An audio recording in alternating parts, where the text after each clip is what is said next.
You're scrolling through social media at 11 p.m. on a Tuesday night, and your timeline is just an endless parade of people living their best lives. Your high school classmate just closed on a lake house. Your gym buddy's posting stories from Bali.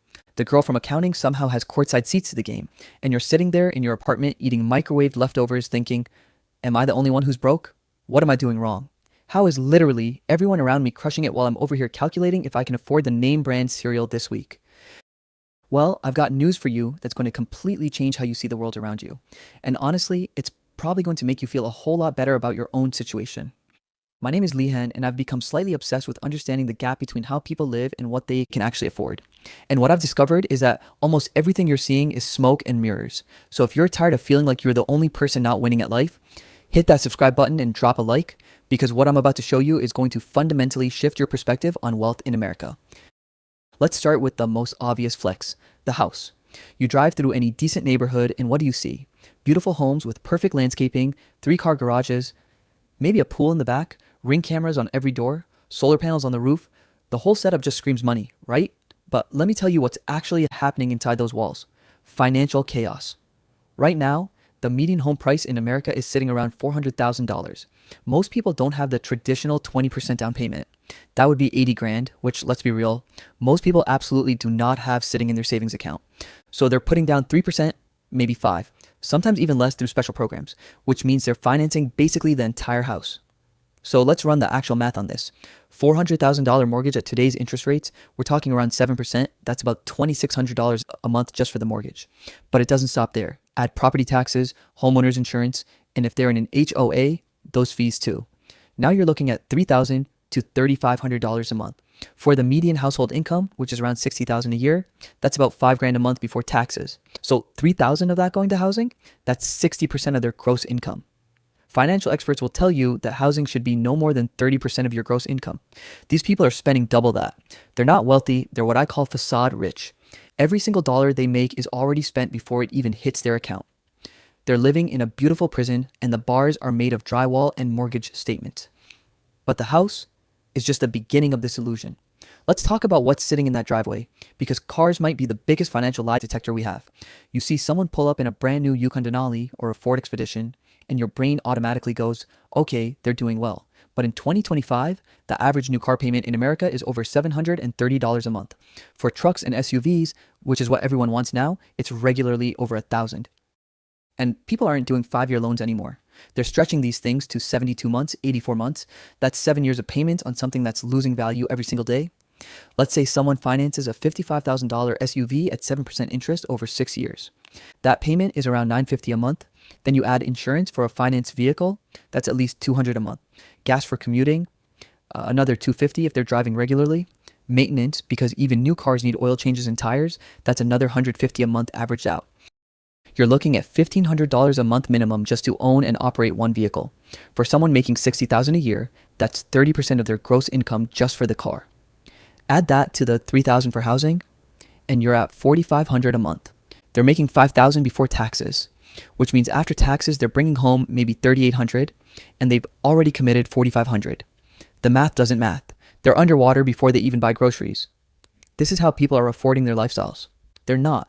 They're financing the appearance of success while living in constant financial stress. Now, you're probably thinking, okay, Lihan, but some people actually have money saved up, right? Like, people build wealth over time through their careers. And yes, that happens, but way less than you think. The Federal Reserve tracks this stuff, and the numbers are honestly shocking. For Americans under 35, the median net worth is around $39,000. And that's everything. That's home equity if they own, retirement accounts, savings, checking, all of it. Most people in their 20s and early 30s have essentially nothing. It gets a little better as people age. For the 35 to 44 crowd, median net worth is about $135,000. That sounds better until you realize that for homeowners, most of that is equity in their house. And you can't spend home equity unless you sell the house or take on more debt through a HELOC. The actual liquid net worth, the cash or investments they could access tomorrow, is usually a tiny fraction of that number. Even people in their peak earning years, ages 45 to 54, the median net worth is only around $250,000. These are people who've been working for 25, 30 years, and half of them have less than $250,000 in total assets. That Instagram lifestyle you're comparing yourself to, statistically, it's not backed by actual wealth. It's backed by debt and financial engineering. Here's something that's going to blow your mind. According to recent data, about one third of adults aged 18 to 34 are living with their parents. One third. That's not a small group. We're talking millions of people. And when you live at home, everything changes financially. No rent, no utilities, groceries are covered. If you're making $45,000 a year and living with mom and dad, you might have $2,500 a month in pure disposable income. You can afford a $700 car payment. You can afford weekend trips to Nashville or Miami. You can afford the designer clothes and the nice dinners. You look like you're killing it financially because you've eliminated the single biggest expense most people have. Meanwhile, someone making $70,000 a year who's paying their own rent and bills might have less spending money than you do. I'm not criticizing this. Multi-generational living is completely normal in most of the world and it makes financial sense, but it creates a completely distorted comparison. You're looking at someone's lifestyle and assuming they're making six figures when in reality they're just not paying for housing. Then there's the invisible subsidy that nobody talks about. A survey from 2024 found that about 50% of parents with adult children are providing them with regular financial assistance. We're not talking about a birthday check. The average amount is around $1,500 a month. They're covering rent, car payments, insurance, phone bills, groceries, all of it. So when you see someone in their late 20s driving a brand new BMW and living in a trendy downtown apartment, there's a really good chance their parents are subsidizing a huge chunk of that lifestyle. And you would never know. They're not going to post about it. The Instagram story shows the car and the apartment. It doesn't show the Venmo transfer from mom's account that hit last Tuesday. This is what I call the hidden income effect. You're comparing your entire financial reality to someone else's carefully edited highlight reel. And that highlight reel might be built on a foundation you can't see. Parental help, debt, side income they don't mention, an inheritance, or just a complete willingness to prioritize looking successful over actually being financially secure. None of that shows up in the brunch photo. Let's talk about investing for a second because this is another area where what you see and what's real are completely different. You hear people at work talking about their portfolios, their retirement accounts, how they're positioned in the market. It creates this impression that everyone's building wealth and investing, but the data tells a very different story. Only about 62% of American adults own any stock at all. That means 38%, more than 1 in 3 people, have zero exposure to the stock market. No retirement account, no brokerage, no index funds, nothing. And of the 62% who do invest, a lot of them have pretty small amounts. The median retirement account balance for Americans in their 30s is under $50,000. That's not nothing, but it's also not the aggressive wealth building you'd assume based on how much people talk about investing. What you're experiencing is selection bias. The people who invest talk about investing. The people who don't aren't broadcasting that fact. So you end up in spaces where it feels like everyone's financially savvy when statistically, most people are barely scraping by. Even among high earners, the picture isn't great. Studies show that nearly 1 in 4 people earning over $100,000 a year still live paycheck to paycheck. How is that even possible? Because income and wealth are not the same thing. You can make six figures and still be broke if your spending scales up with your income. And for a whole lot of people, that's exactly what happens. They get a raise and immediately lifestyle creep kicks in. Bigger apartment, nicer car, more expensive restaurants. The income goes up, but the savings don't. Here's where psychology comes into play. There's this concept called social comparison theory. Humans are biologically wired to measure their success by comparing themselves to others. It's not a character flaw, it's evolution. But in the modern world, your comparison group has exploded beyond all reason. It used to be your neighbors, your coworkers, maybe your extended family. Now it's everyone on the internet. You're comparing yourself to people in completely different tax brackets, different countries, different life stages, and you have zero context for their actual situation. You're playing a game where you can't see anyone else's cards, but you're assuming they all have better hands than you. There's also something called the reference group effect. If you hang out with people who spend a lot, you'll spend more. If your friend group is all leasing luxury cars and taking international trips twice a year, that starts to feel like the baseline. You'll feel broke even if objectively you're doing fine, because your frame of reference is completely skewed. This is why lifestyle creep is so dangerous. It's not just that you spend more as you earn more, it's that you start comparing yourself to higher level spenders, which makes you feel like you're falling behind even as your income grows. Let's be real for a second. Some people are genuinely doing well. There are people who earn high incomes, invest smart, and build real wealth, but they're way rarer than you think. According to IRS data, only about 9% of households earn over $200,000 a year. Only 1% earn over $500,000. The ultra wealthy people you see online with the exotic cars and the beach houses, those are statistical outliers. You're comparing yourself to the top fraction of a percent and beating yourself up for not keeping pace. It's like watching Olympic sprinters and feeling bad that you can't run a 4-minute mile. The comparison itself is fundamentally broken. Here's another piece of the puzzle: side hustles. Recent surveys show that about 45% of Americans have some form of side income: freelancing, gig work, a small business, flipping stuff online, whatever. And a lot of that income doesn't get talked about. You see someone living a lifestyle that seems way beyond their day job salary, and you assume they're either drowning in debt or secretly rich. The reality might be they're pulling in an extra 2 or 3 grand a month from something they barely mention. That's not deception, that's just privacy. But it completely warps your perception of what's normal. Then there's the timing issue. Someone might post about buying a new car in January, a vacation in April, and a home renovation in August. You see all of it compressed into your feed, and your brain thinks they're doing everything at once, but in reality, they saved for that car for 2 years. They used credit card points for the vacation, the renovation was 1 bathroom, and they did half the work themselves. You're seeing the highlights compressed into a timeline that makes it look like constant luxury when the actual experience was way more modest.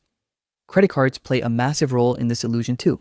The average American carries about $6,000 in credit card debt, but plenty of people are carrying way more. It's entirely possible to fund a lifestyle that looks affluent by running up balances you can't actually pay off. And from the outside, you never know. The vacation looks exactly the same whether it was paid in cash or charged to a card at 24% interest. The appearance is identical.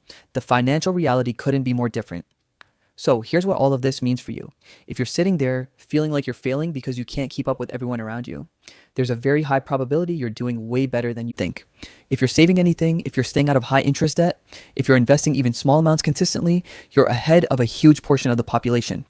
The quiet financial wins don't get posted. Nobody's flexing about maxing out their Roth IRA or paying off a credit card. But those are the things that actually build wealth. The lifestyle you're seeing around you is a mix of debt, help, timing, selective editing, and in some cases, actual wealth. But you'll never know which is which, and that's the point. The only person's financial situation you actually know is your own. So what do you do with all this? How do you operate in a world where everyone's faking it? First, you have to get comfortable with the fact that you'll never have complete information about anyone else's money. And honestly, that's liberating. You're not supposed to know. It's none of your business, and your situation is none of theirs. The comparison game is rigged because you're comparing your behind the scenes to everyone else's highlight reel. Second, you need to define what success actually looks like for you, not what it looks like on TikTok, not what your parents think it should be. What does financial security mean in your actual life? For some people, it's owning a home. For others, it's having 6 months of expenses saved. For others, it's being completely debt-free. There's no universal scorecard, and the moment you start chasing someone else's definition of success, you've already lost. Third, you have to start celebrating the invisible wins. Paid off a credit card? That's huge, even if nobody sees it. Hit a savings goal? That's real progress. Turn down a purchase because you knew it would wreck your budget? That's discipline most people don't have. These moments don't get likes or comments, but they compound into actual financial security over time. Here's something that might sting, but needs to be said. If you're constantly stressed about money, but you're also spending to keep up appearances, you're choosing the stress. Social pressure is real, I get it. But every dollar you spend trying to look successful is a dollar you're not using to actually become successful. The irony is brutal. The people who look the wealthiest are often running on the thinnest margins, and the people who are quietly building real wealth often look completely average. Let's talk about the math of opting out. Say you're making that median $60,000. You rent a modest place for $1,400 instead of stretching for a $2,500 mortgage. You drive a paid-off car instead of financing a new one for $800 a month. Right there, you freed up $1,500 a month compared to someone trying to look successful. Over a year, that's 18 grand. In 5 years, that's $90,000 plus investment returns if you're putting it to work. That's a down payment. That's a career pivot fund. That's actual freedom. But it requires being okay with looking less impressive than you could. I'm not saying live like a hermit and never enjoy anything.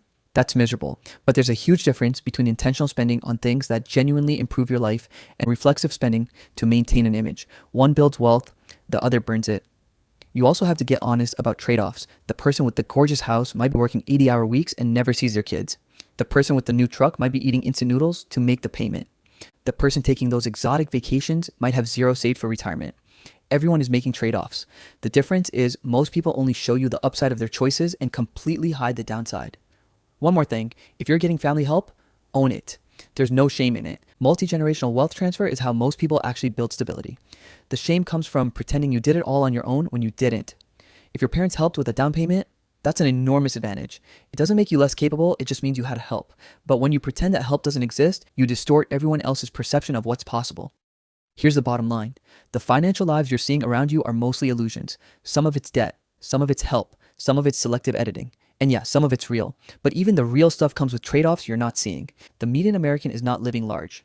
The median American is stressed, making compromises, and trying to project stability even when they don't feel it.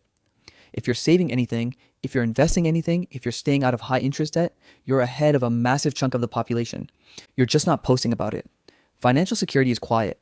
It doesn't need an audience. It just builds in the background while everyone else is performing for likes. Stop measuring your progress against someone else's curated content. Measure it against where you were last year. Are you better off now than you were then? That's the only comparison that actually matters. Everyone else is on their own path with their own advantages, their own help, their own debt, their own anxiety. You'll never see the full picture, so stop trying to compete with a mirage. The formula is dead simple. Spend less than you earn, invest the difference, avoid bad debt, repeat for decades. It's not exciting, it won't get you followers, but it works. And 20 years from now, while everyone else is still performing wealth, you'll have actually built something real. Look, I know it's hard to watch people around you seemingly win while you're meal prepping chicken and rice for the 4th week in a row. But most of those people aren't winning. They're performing. And the performance is expensive, exhausting, and ultimately hollow. The next time you see someone posting from St. Bart's or rolling up in a brand new Range Rover, remember this video. Remember the numbers. Remember that what you're seeing is probably a carefully constructed illusion built on debt, family money, or sacrifices they'll never talk about. You're not falling behind, you're just refusing to play a rigged game. The people who actually win financially are the ones who figured out that nobody's keeping score except them. They stopped caring what the neighbor drives. They stopped trying to impress people who don't actually care. They got comfortable, looking ordinary while building something extraordinary underneath. That's real wealth. Not the car or the house or the vacation photos. Real wealth is waking up without financial anxiety. It's being able to walk away from a job you hate because you have options. It's not having to check your account before buying what you need. That's what you're working toward. And if you're on that path, even if it's slow, even if it's boring, even if nobody's watching, you're already way ahead of most people. If this shifted how you see wealth around you, smash that like button and subscribe for more financial reality checks. I'm Lee Han, and I'll see you in the next one.